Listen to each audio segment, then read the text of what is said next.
behind the scenes, behind the lines, inside the stories others won't tell. The Morning Insiders. And now to a CBS 2 follow-up. We told you about a CPS high school dean under investigation for questionable social media posts. The mayor just promised to crack down on city employees and what they display on their personal platforms. Morning Insider Tim McNicholas continues to push for answers.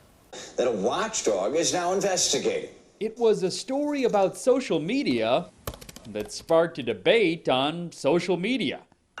When we shared our story about a CPS dean being investigated for homophobic jokes on Facebook, it got a variety of replies. From "this guy is a goof, but this is free speech," to "freedom of speech is not freedom of consequence."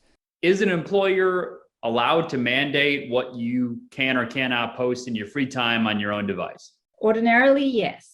University of Chicago law professor Genevieve Lakier says employers not only can, but do. The general takeaway is that employers have a lot of power to both monitor and regulate their workers' social media postings. Even public employers. Yes. But it could boil down to the district's policy. In this case, the dean was on a voluntary leave of absence during at least some of the post. The CPS website lists strict rules against discriminatory content using the district's tech resources, but it does not say anything about employees using their own devices on their own time. We will not tolerate this. Just last week, coincidentally, Mayor Lori Lightfoot tackled the subject of social media during a news conference about a Chicago police officer charged in the January 6th insurrection. You will not be paid by the taxpayers of this city to be a hateful member of our community.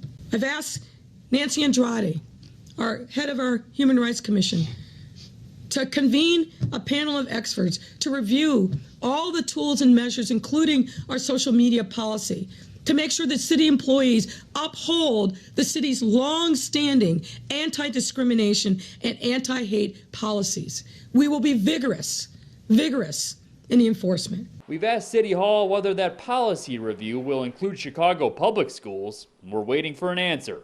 Tim McNicholas, CBS 2 News. Those posts are being investigated by the district's inspector general, and the district called them deeply concerning and said they don't align with their values. They would not elaborate on whether they have any rules on what an employee posts from home. Now, you can find Tim's original story on this investigation in our CBS Chicago app. Just look for the section called Morning Insiders.